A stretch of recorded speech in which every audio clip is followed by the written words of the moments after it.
Burbank, California, April 1966. The kind of morning where the air already carried heat before the sun had fully earned its place. Stage 12 at Warner Brothers wasn't quiet. It was controlled chaos with a pulse. Lights hummed overhead like a distant swarm.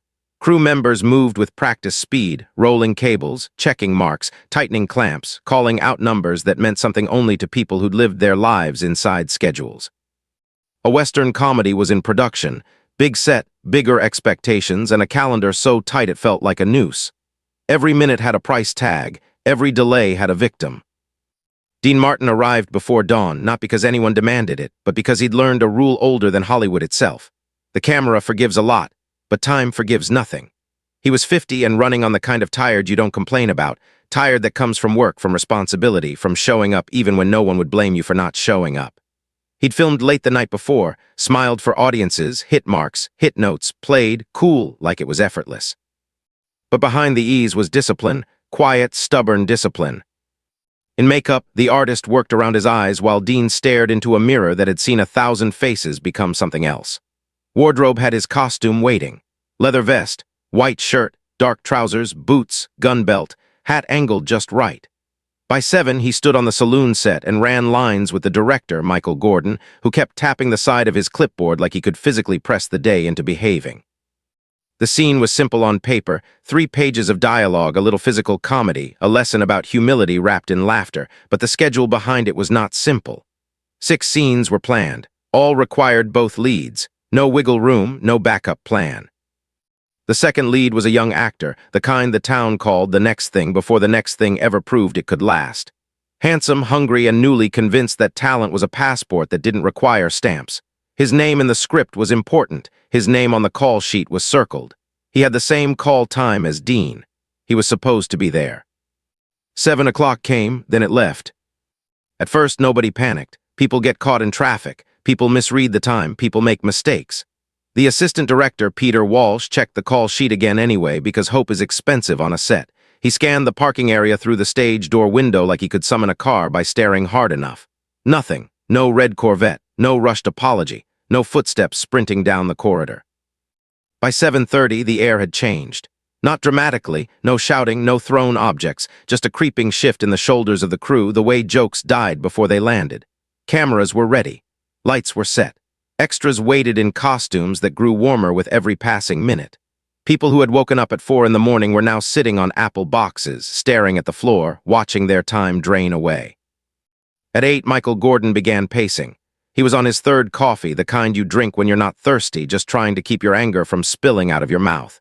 He directed enough films to know what lateness really was, disrespect wearing a casual face. He pulled Peter aside. Call the hotel again, call his agent, call somebody who can wake him up. Peter did what assistant directors always do. He ran toward problems other people created. He called the hotel. He called numbers he wasn't supposed to have. He tried again, and again. Dean, meanwhile, sat in his canvas chair reading the paper like the calmest man in the room. But calm wasn't the same as soft. Calm was what you became when you'd seen enough to know that losing control never made you stronger. Every few minutes he looked up, at the empty space where the young actor should have been, at the crew quietly burning hours, at the director pretending his clipboard could rewrite reality. Dean didn't speak much, but you could feel him taking inventory. Who was working, who was waiting, who was being treated like their time didn't matter. When Peter finally got through, it wasn't the actor who answered. It was a sleepy voice, annoyed, careless, as if the call itself was rude. Peter introduced himself and explained, carefully at first, then less carefully. The response was a shrug made of words. He had a late night. The line went dead before Peter could finish begging reality to cooperate. Peter returned to set with the kind of expression you wear when you're carrying bad news like a heavy box. Michael listened, and his face tightened, then hardened, then settled into something gray. The crew didn't need an announcement, they could feel it. Sets have a 6th sense for disrespect. At 9, the production office finally received a call from the actor himself. His voice sounded rough, thick with the arrogance of someone who believed the world waited because it always had. He said he was running behind, as if the entire morning had simply drifted away on its own. He asked for more time. He said he couldn't turn it on like a machine. He insisted he needed the right headspace, the right mood, the right feeling, like 50 other people's lives and labor were less important than his comfort. When the message reached the stage, a low groan rolled through the crew. Not loud enough to be insubordination, just loud enough to be pain. Dean stood slow and controlled and said he was going to his trailer. He didn't slam anything. He didn't shout. But the room heard something in the way he moved, like a door closing gently but firmly. Michael called after him, asking if they could shoot coverage, anything. Dean didn't need to argue. The schedule itself proved the point. They'd already shot his solo material. Today required both actors. Today required respect. In his trailer, Dean tried to rest. He couldn't. Not because he was itching for conflict, but because he'd spent 30 years learning what this business really was. Not glamour, not parties, not headlines, work. Work done by crews who didn't get their names above the title. Work done by people whose rent didn't care about artistic headspace. Work done by professionals who showed up early, who stayed late, who didn't ask the world to soften around them. At 10, Michael called again, still no actor. The car was still at the hotel. Dean listened quietly, then looked at his watch like it had personally insulted him. He did the math out loud, not theatrically, just honestly, hours multiplied by cost, cost multiplied by disrespect. He didn't say the number to shame anyone. He said it because numbers don't lie, and the truth was getting expensive. Then Dean made a call that didn't go through the director and didn't go through the office. He called his agent. He asked one question, the kind of question that separates stars from passengers. What power do I actually have here? When the agent called back, he confirmed what Dean suspected, a clause, approval rights. A standard protection for someone whose name carried the picture. Dean didn't smile when he heard it. He didn't celebrate. He just nodded as if the universe had handed him a tool and now he had to decide whether to use it. He called the producer next. William Hawks answered immediately because nobody lets Dean Martin sit on hold. Dean's voice stayed calm, but it sharpened with every sentence. He didn't insult the young actor. He didn't rant. He simply described what had happened and what it meant. A pattern, not an accident. A crew disrespected, not a schedule inconvenienced. A production bleeding money, not a star being difficult. The producer promised a serious conversation. Dean didn't raise his voice. He didn't need to. He gave the producer one sentence that landed like a final stamp on a contract. Either he's off the film or I am. There was silence on the line, long enough for the producer to understand this wasn't a bluff. Dean wasn't threatening to be powerful. He was choosing to be responsible. At 11, nearly 4 hours late, the red Corvette finally rolled onto the lot like nothing had happened. The young actor stepped out stretching, sunglasses on, the posture of someone who thought apology was optional. Peter intercepted him, words tumbling out, late, money, crew, respect. The actor shrugged it off with a laugh that didn't reach anyone else. He asked for 30 more minutes to get into wardrobe, as if the morning was his personal rehearsal and everyone else was lucky to watch. When he finally walked onto the soundstage at 11:30, cleaned up and costumed, he wore confidence like armor. The crew stared at him with the quiet fury of people who'd been forced to swallow their dignity for half a day. Michael opened his mouth to speak, then stopped. Because Dean Martin stepped onto the set. He didn't storm in. He didn't perform anger. He moved with the steady purpose of a man who had decided something privately and was now simply walking it into reality. He stopped a few feet from the young actor and looked at him. No hatred, no jealousy, no fear. Just a direct, unblinking accounting. "You're 4.5 hours late," Dean said. The actor tried to smile, tried to float above it with charm. "Rough night," he started, like that explained everything. Dean's voice stayed quiet, but it carried across the stage because everyone wanted to hear it. "I don't care about your rough night. You kept 50 people waiting. You cost this production money. You disrespected everyone here." The actor laughed again, trying to turn it into a joke. "Come on, it's not that big a deal. I'm here now." Dean stepped closer, not aggressive, just final. "No." A single word and the air tightened. The producer arrived, eyes cautious. Dean didn't waste time. He turned slightly, just enough to include the producer in the moment, as if the decision had already been made and now required only paperwork.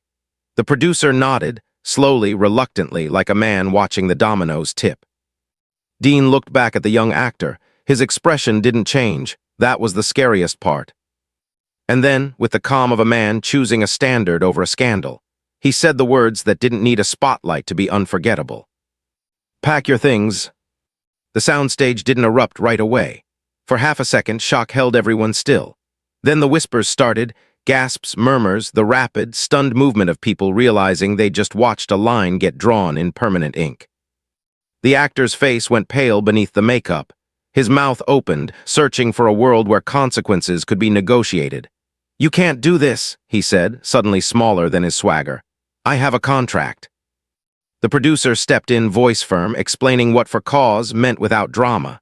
No pay, no credit, no gentle exit, just the cold reality of a business that might forgive a mistake but never forgives repeated disrespect. The actor tried one last trick: blame. He accused Dean of being threatened, of being old, of being afraid of new faces. It was the kind of accusation that sounds powerful only when you have power left. Dean didn't argue, he didn't defend himself. He simply said the truth the way a professional says it, plain, unromantic, undeniable. Reliability beats talent every single time. That sentence didn't just hit the actor. It hit everyone listening because everyone there knew it was true. Cameras could be replaced. Sets could be rebuilt. Schedules could be rewritten. But you couldn't build a film on someone who treated time like a suggestion and other people like furniture. The actor looked around for an ally, director, crew, anyone. He found only tired eyes. People who had been on set since dawn. People who had waited while he slept off his choices. People who didn't want revenge, just respect. Security arrived before the actor could figure out how to save his pride. He left in a storm of humiliation, boots loud on the corridor floor, and for a moment the stage felt like it could finally breathe again. Dean turned to the director and spoke with the same calm, as if the chaos had been nothing more than a broken light bulb that needed changing. "Send everyone home," he said. "Pay them for the full day. We start fresh tomorrow." Then he paused at the edge of the set, looking back at the crew, grips, electricians, makeup artists, extras, people whose names rarely made headlines. His eyes softened just slightly. "Make sure everyone understands," he added. "This happened because standards matter, not because I wanted a scene." And that was the real lesson. Not that a career could end in 3 words, but that dignity could be defended in 3 words. On a day when one person tried to prove he was above the rules, Dean Martin proved something better. No one is above respect. The decision did not end when Chad Mitchell walked off the soundstage. In many ways, that was when it truly began. The moment his footsteps disappeared down the hallway, a strange stillness settled over stage 12, the kind of silence that doesn't feel empty but heavy, as if the walls themselves were processing what they had just witnessed. For over 4 hours that morning, the crew had existed in a state of suspended usefulness, paid but powerless, present but irrelevant, watching their professionalism be made meaningless by one man's arrogance. Now, suddenly, usefulness returned. Time belonged to them again. Michael Gordon stood in the center of the set, holding his clipboard, still trying to reorganize a day that had just been violently erased, while grips quietly reset equipment they had already reset twice. Makeup artists began removing wigs from extras who no longer needed to wait, and production assistants moved through the room offering water and apologies as if they personally owed them. Dean remained where he was for a few seconds longer, not triumphant, not angry, but deeply thoughtful, his eyes scanning the faces of the people who actually made movies happen. He saw relief. He saw exhaustion. He saw something close to gratitude. And that look told him everything he needed to know about whether he had done the right thing. When Dean finally turned and walked back toward his trailer, the soundstage did not erupt into celebration. There was no cheering, no applause. Instead, something far more important occurred. People began working again, quietly, purposefully, with dignity, the kind of working that doesn't need witnesses. Michael cleared his throat and told everyone they were wrapped for the day, full pay, no exceptions, and the words moved through the set like warm air after a cold night. Extras who had been in costume since dawn let out slow breaths. Camera operators carefully capped lenses. Gaffers shut down lights that had been burning uselessly for hours. These were not dramatic acts, but they were meaningful ones, because for the first time that morning, every motion had a reason again.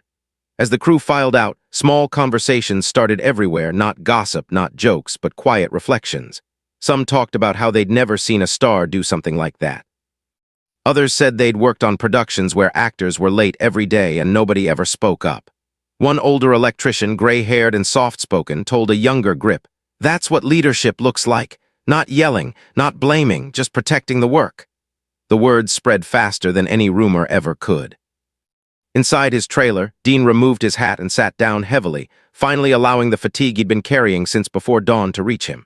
His hands rested on his knees as he stared at the floor, replaying the moment not with pride, but with the sober awareness that he had changed someone's life, for better or worse. Dean was not naive. He knew exactly what had happened to Chad Mitchell the second he said those words. Hollywood was not a town that gave formal verdicts. It simply stopped returning calls. It stopped opening doors. It stopped remembering your name. And that silence could be louder than any public firing. Dean poured himself a glass of water instead of whiskey, something he rarely did after a tense morning, and drank it slowly. He thought about being 18 years old again, singing wherever anyone would let him, showing up early, staying late, carrying his own equipment, grateful just to be in the room. He thought about how many talented men he had watched disappear over the decades, not because they lacked ability, but because they believed ability excused everything else. He did not feel satisfaction. He felt responsibility. By the time the sun was dropping behind the studio buildings, the story had already left the lot. It moved through agents' offices, across casting couches, into studio cafeterias and executive boardrooms. Not embellished yet, not exaggerated, just raw fact. A co-lead had shown up nearly 5 hours late. Dean Martin had refused to work with him. Warner Brothers had backed Dean. The actor had been fired for cause. The message embedded in that story was sharper than any headline. It told every young performer in Los Angeles that power did not belong only to talent. It belonged to professionalism, and it could be taken away. Chad Mitchell spent that night in his apartment staring at walls that suddenly felt too close. At first, anger carried him. He paced. He cursed. He replayed the confrontation again and again, always editing it so he looked stronger, smarter, more wronged. In his version, Dean was threatened. The studio was afraid. The crew had overreacted. He was the victim of an old system protecting its aging stars. That story comforted him for several hours. Then the phone didn't ring. Midnight passed. 1 o'clock came. He checked his messages. Nothing. He called his agent and left a furious voicemail demanding action, demanding reassurance, demanding protection. When he finally slept, it was shallow and crowded with dreams of sets that vanished the moment he stepped onto them. The next morning, the silence became real. His agent called, but not with comfort, with distance, with professional politeness, with language that had been practiced 1,000 times before on people whose usefulness had ended. The relationship, the agent said, was no longer working. The timing, the agent said, was difficult. The town, the agent said, was very sensitive to these kinds of incidents. Chad shouted into the receiver, accused him of disloyalty, of cowardice, of betrayal, but the agent's voice did not change. When the call ended, Chad stared at the phone like it had personally abandoned him.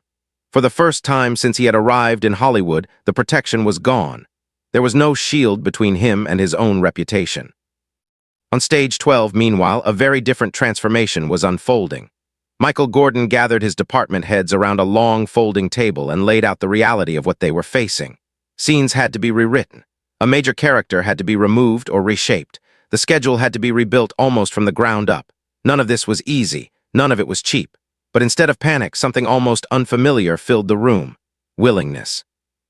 The assistant director volunteered to start reorganizing the call sheets immediately. The script supervisor began highlighting sections that could be restructured. The cinematographer suggested ways to reframe scenes to preserve story continuity. No one complained. No one blamed. They simply worked, because they knew something important had been restored: fairness.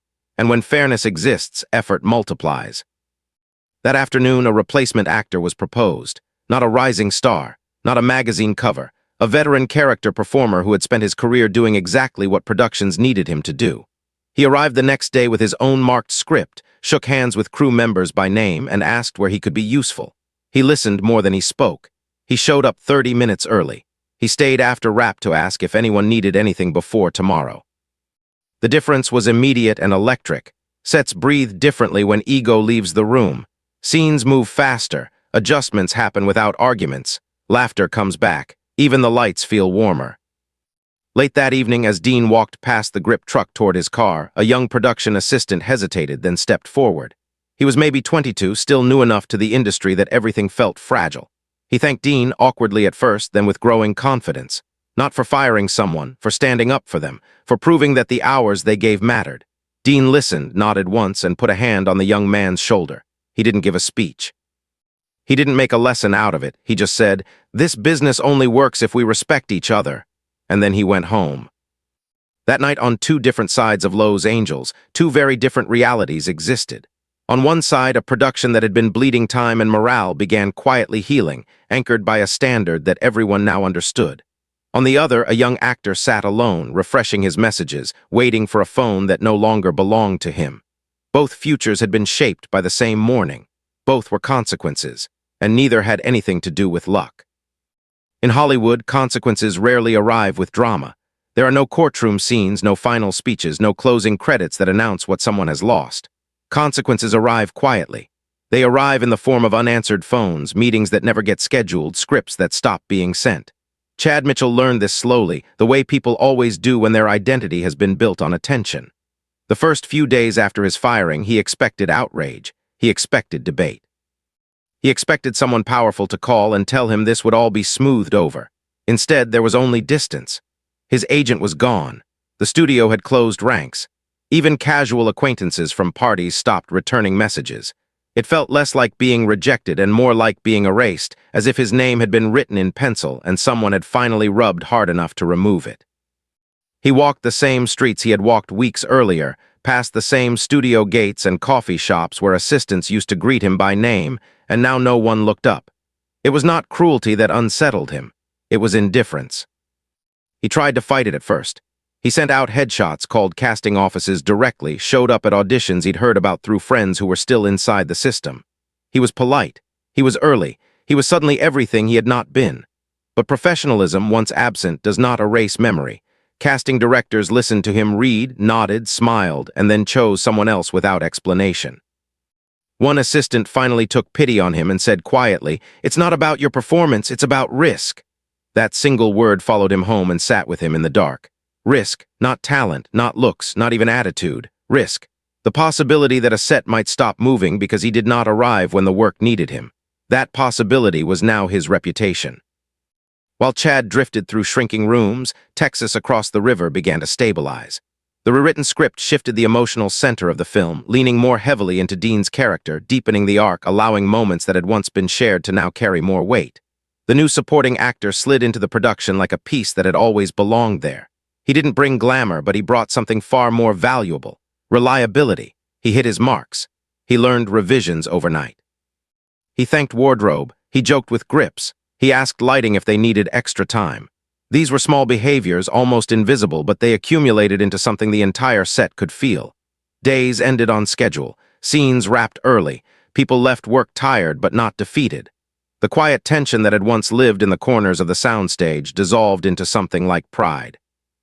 Dean watched this transformation without comment. He never once spoke publicly about Chad Mitchell. He didn't repeat the story at dinner parties. He didn't let reporters bait him into anecdotes. His refusal to dramatize the incident did more than any interview ever could. It stripped the event of ego and left only its lesson. On set, he was exactly as he had always been: prepared, polite, focused. He arrived early, knew everyone's name, asked after families, apologized when a take went long. Younger actors watched him closely. Some out of admiration, some out of fear. Most out of a new understanding that what made him powerful was not fame, but consistency.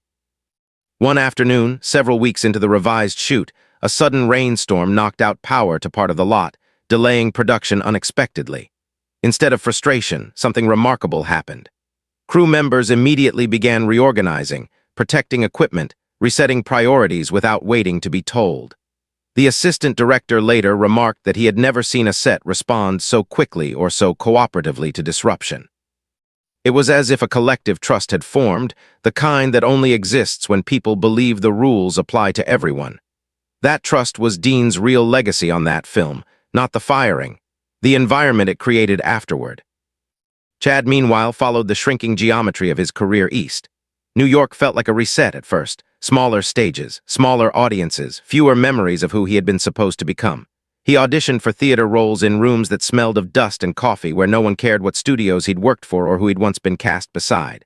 For the first time, he was just another actor in a line. He was early, he was sober, he was careful. He got a few small parts, ensemble roles. Off-Broadway shows where pay barely covered meals. He told himself this was rebuilding, that this was humility. But even here, the story followed him in whispers. A director pulled him aside once after rehearsal and asked gently, "Is it true what they say about California?" Chad laughed it off. The director nodded politely. 2 days later, Chad's part was reduced. The following week, he was released from the production due to creative restructuring. No anger, no accusations, just distance. The most difficult part for Chad was not the loss of work. It was the loss of narrative. When he had been rising, every mistake had an excuse ready-made. Youth, pressure, artistry, now there were no protective stories left, just a series of empty afternoons and too much time to remember what he had dismissed. He began to replay that morning on stage 12 with unwanted clarity. The waiting crew, the stillness, Dean's eyes, the calm, the words, he could still hear them exactly as they had been spoken. Not shouted, not embellished, simply delivered. And he began to realize that what had ended his career was not 3 words, it was 3 years of believing the world would bend. In Hollywood, the impact of the incident deepened. Casting offices quietly adjusted their intake forms. Production managers began tracking punctuality with new seriousness. Contracts added clauses. Studios circulated memos, not dramatic ones, practical ones, protocols, documentation, financial penalties. It was not revenge, it was efficiency, and everyone knew where it had started. The Chad Mitchell incident became something instructors referenced in acting classes. Something mentors mentioned over coffee. Something agents used as a caution when young clients pushed boundaries too early. It entered the bloodstream of the industry not as gossip, but as principle. Dean became something he had never tried to be. A standard. Young performers watched him more closely than ever, not to imitate his swagger, but to decode his discipline. They noticed how he greeted electricians before directors, how he never arrived without having read the day's pages, how he stayed when crew members needed a few extra minutes, how he never pretended exhaustion was an excuse. One night after a particularly long shoot, a young actress admitted she had almost not come in that morning because she felt unprepared.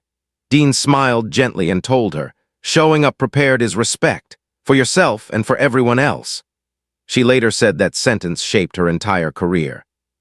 By the time Texas Across the River wrapped, the set felt like a different organism than the one that had existed before April. It moved with cohesion. It functioned with mutual regard. The final day ended not with chaos, but with applause that lasted longer than any take. When the director called wrap, people hugged, not because the film was finished, but because something rare had been experienced. A production where professionalism was not just expected, but defended. Far from that soundstage, in a Chicago apartment several years later, Chad Mitchell worked a job that did not care about his face or his past. He married. He tried to build a quieter life, but he carried an unresolved war inside him. He told himself he had been wronged. He told himself he had been misunderstood. Yet every time he passed a mirror, every time he was late for something and felt a sudden flicker of panic, he knew the truth he had avoided. That moment on stage 12 had not stolen anything from him. It had revealed something he had never built. And that is the cruelest form of accountability, not punishment, recognition. By the time Texas Across the River reached its final weeks of production, it no longer felt like a film struggling to survive. It felt like a set that had been sharpened by crisis. The rewritten scenes had given Dean's character more weight, more stillness, more authority, and in an odd way, that shift mirrored what had happened behind the camera. The jokes landed cleaner. The emotional beats settled deeper. The rhythm of the days smoothed out into something almost elegant. Crew members began arriving earlier than their call times, not because anyone demanded it, but because momentum has gravity. When work becomes respectful, people lean into it. When fairness is restored, effort multiplies. Stage 12 had become that kind of place. Michael Gordon noticed it first in the smallest details.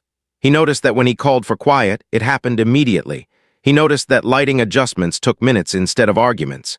He noticed that extras stayed focused between takes instead of drifting. He noticed that laughter had returned to the set, not the nervous kind that fills silence, but the kind that follows work well done.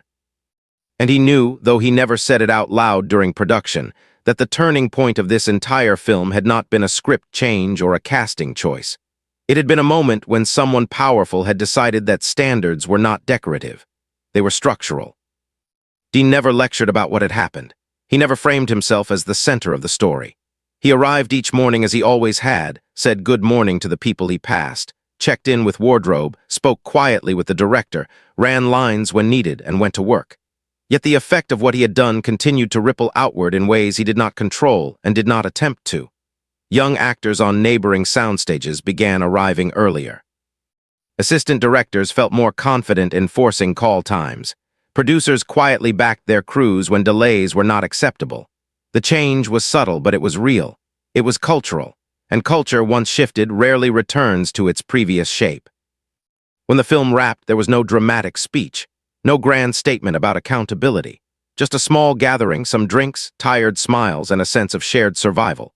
A veteran gaffer who had worked on more productions than anyone could count raised his glass and said simply that in 40 years on sets, he had rarely seen a day that changed the feeling of a film the way that April Morning had. He said it reminded him why he'd stayed in the business, not for stars, not for premieres, but for days when respect showed up and stayed. Dean listened, nodded, and thanked him. That was the extent of his commentary. The film itself came and went in theaters the way most films do. It made money. It drew modest praise. It became part of the long archive of Dean Martin's career, another credit, another poster, another memory for audiences who enjoyed it and then moved on. But inside the industry, something else remained. A reference point. The story of the morning when time stopped and someone refused to pretend it was fine. It became a quiet benchmark. When productions struggled with unreliable talent, someone would eventually say, "Remember what Dean did." And the room would understand what was being suggested without anything more needing to be said. Years passed, the industry changed.